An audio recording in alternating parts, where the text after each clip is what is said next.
नमस्कार, स्वराज एक्सप्रेस में आपका स्वागत है और मैं राजेश सोनी। इस बुलेटिन में बात करेंगे छत्तीसगढ़ से जुड़ी हुई खास खबरों की। तो जहां दिल्ली स्थित एआईसीसी मुख्यालय में छत्तीसगढ़ कांग्रेस की एक अहम बैठक आयोजित की गई, जिसमें संगठन सृजन अभियान और प्रदेश के राजनीतिक हालातों पर विस्तृत मंथन हुआ। बैठक में संगठन के पुनर्गठन के साथ साथ आने वाले समय में आंदोलन की रणनीति पर भी चर्चा की गई। बैठक में कांग्रेस अध्यक्ष खड़गे, राहुल गांधी, पीसीसी अध्यक्ष बैच और पूर्व मुख्यमंत्री भूपेश बघेल और राज्यसभा सांसद फूलो देवी नेता भी मौजूद रहीं। प्रदेश प्रभारी सचिन पायलट ने कहा कि छत्तीसगढ़ में भाजपा सरकार के खिलाफ किसानों, आदिवासियों, मनरेगा, एसआईआर और वोट चोरी जैसे मुद्दों को लेकर कांग्रेस आंदोलन तेज करेगी। उन्होंने आरोप लगाया कि धान खरीदी, कानून व्यवस्था और माइनिंग के मामलों में राज्य सरकार विफल रही है और कांग्रेस जनहित के मुद्दों पर मजबूती से खड़ी रहेगी। और वहीं इस बैठक को लेकर डिप्टी सीएम अरुण साव ने कांग्रेस पर तंज कसते हुए भ्रम फैलाने का आरोप भी लगाया। छत्तीसगढ़ में जो 2 साल से सरकार है, तमाम मोर्चों पर फेल है। फसल खरीद हो, लॉ एंड ऑर्डर हो, और विशेष रूप से जो माइनिंग को बैकडोर एंट्री दी जा रही है और उससे आदिवासी क्षेत्र के लोग, किसान बहुत परेशान हैं। उसमें कांग्रेस पार्टी लोगों के साथ खड़ी रहेगी। ये हमने पहले भी कहा था और आज दोबारा इस बात को हम दोहरा रहे हैं। कांग्रेस ही आज घिरी हुई है अपने नेताओं के बीच।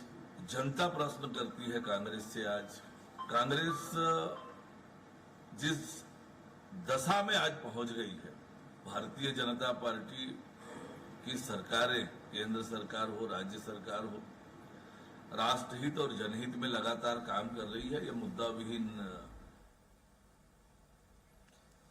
तो देखिए, जिस तरह से यहां पर एआईसीसी की बड़ी बैठक होने जा रही है और कांग्रेस जो है वो सत्ता पक्ष को घेरने की तैयारी में है और इसी पर देखिए हमारे साथ अधिक चर्चा के लिए मेहमान हमारे साथ जुड़ गए हैं, जिसमें बीजेपी से श्री चंद सुंदरानी जी, बीजेपी प्रवक्ता हमारे साथ हैं। और सुंदरानी जी, आपका बहुत बहुत स्वागत है। साथ ही अजय साहू जी, कांग्रेस प्रवक्ता भी हमारे साथ हैं। इनकी प्रतिक्रिया हम यहां पर जान लेते हैं। पहले मैं अजय साहू जी आपके पास आना चाहूंगा।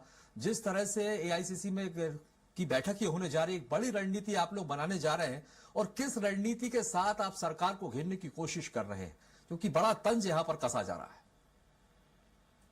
देखिए, डॉक्टर मनमोहन सिंह जी की यूपीए की सरकार ने जो गांव में रहने वाले जो गरीब तबके के लोग हैं, उनको रोजगार देने के लिए महात्मा गांधी रोजगार गारंटी योजना जो लेकर के आई थी, वो एक कानून बनाया था। जो कानून गांव के लोगों को ये अधिकार देता था कि उन्हें 100 दिन का काम मिलेगा। उस कानून को बदल करके योजना बनाने का काम जो है, उसका नाम बदल करके, कानून को बदल करके योजना बना दिया गया है।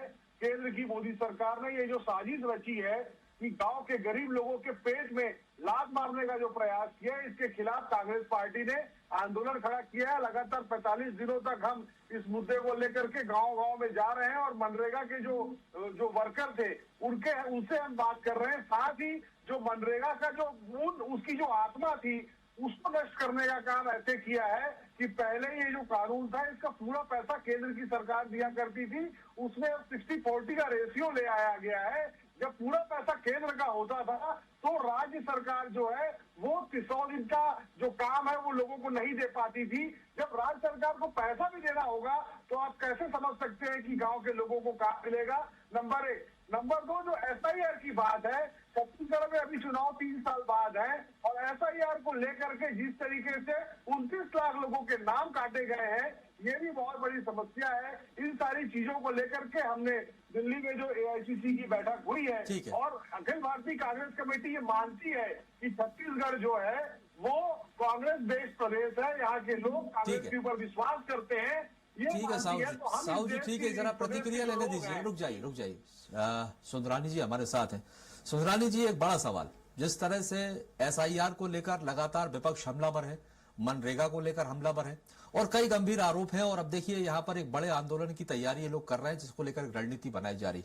अब सवाल ये कि आखिर क्या जरूरत थी, जिस तरह से नाम बदला गया मनरेगा का, और जो एसआईआर जिसकी बात करी जा रही कि पारदर्शी बनाने के लिए वोटर लिस्ट को आप लोगों ने एसआईआर को लेकर आए हैं, इस पर भी कई गंभीर सवाल खड़े हो रहे हैं। क्या कहेंगे आप? देखिए, निश्चित रूप से कांग्रेस पार्टी की दिल्ली में बैठक चली। 125 साल पुरानी बूढ़ी कांग्रेस, बूढ़ा नेतृत्व, और कांग्रेस वेंटिलेटर पे है पूरे देश में। कांग्रेस कोई आंदोलन खड़ा नहीं कर सकती। जहां तक इन्होंने मनरेगा की बात की, मनरेगा में 100 दिन के से बढ़ाकर 125 दिन किया है। राज्य सरकार को इसीलिए इसमें शामिल किया 40%, क्योंकि राज्य सरकार की जिम्मेदारी बढ़ जाएगी, मॉनिटरिंग बढ़ जाएगी और कई हाथों को काम मिलेगा। ये इसके पीछे मेन उद्देश्य है। SIR के बारे में जहां तक कांग्रेस पार्टी बार बार आरोप लगा रही है, तो आरोप सिर्फ बयानबाजी तक नहीं होना चाहिए, आरोप तथ्यात्मक होना चाहिए। आरोप ये बताए ना कांग्रेस के किन वोटरों के नाम काटे गए, एक वोटर के तो नाम बताएं। 29 लाख वोटर कटे हैं ऐसा बोल रहे, तो इनके BLA क्या कर रहे हैं यहाँ पे? कांग्रेस पार्टी के पदाधिकारी क्या कर रहे हैं? संगठन हो तो बात करें। इन लोगों ने सिर्फ हवाई कांग्रेस भवन में बैठ के पत्रकार वार्ता करना। दीपक बैज जी एक बयान जारी कर देते हैं, उससे के अलावा इनके पास कोई काम बचा नहीं है। भारतीय जनता पार्टी की डबल इंजन की सरकार चाहे केंद्र में हो चाहे राज्य में हो, तेज गति से काम कर रही है, अर्थव्यवस्था को मजबूत बनाने की दिशा में काम कर रही है। आप रेलवे में अजय जी सुंदरानी जी का ये कहना है कि देखिए आरोप लगाना विपक्ष का काम है, लेकिन सिर्फ आरोप लगाना ही काफी नहीं है ना, कुछ तथ्य लेकर आइए। SIR को लेकर यदि आप लोग सवाल उठा रहे हैं तो वो कह रहे हैं बताइए कौन से नाम कटे हैं, या कांग्रेस के किसी कार्यकर्ता का नाम कटाओ, तो तथ्यों के साथ सामने आइए। देखिए सुंदरानी जी ने दो बातें कही। पहली बात उन्होंने कहा कि राज्य सरकार की जिम्मेदारी बढ़ाई है और 125 दिन का रोजगार देने का काम किया है। तो अगर मनरेगा में पहले पूरा पैसा केंद्र सरकार का होता था, इंफ्रास्ट्रक्चर में जो खर्चा आता था उस पे जो खर्च होता था वो भी पैसा केंद्र की सरकार देती थी। अब तो राज्य सरकारें 100 दिन का काम लोगों को नहीं दे पाती थी।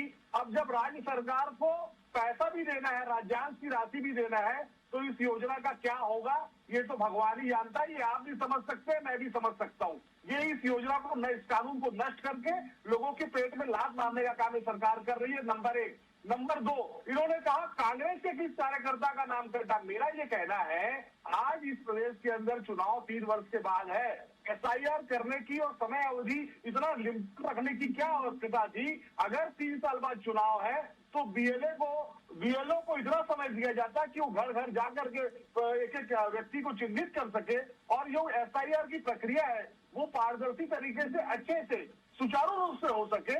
तो इसमें क्या समस्या थी? वही तो उनका कहना है कि पारदर्शी चल रही है। आपके BLA क्या कर रहे हैं? आपकी पार्टी के भी तो BLA हैं, वो क्या कर रहे हैं? हमारे BLA लगातार संपर्क कर रहे हैं और हमारे BLA की आपत्ति है और हमारी आपत्तियों को नजरअंदाज किया जा रहा है। हमारे BLA से जो निर्वाचन आयोग का जो BLO है, सुंदरानी जी सच्चाई बताइए, ऐसा कुछ है क्या? पार्टी के कार्यकर्ता ऐसा कुछ है क्या?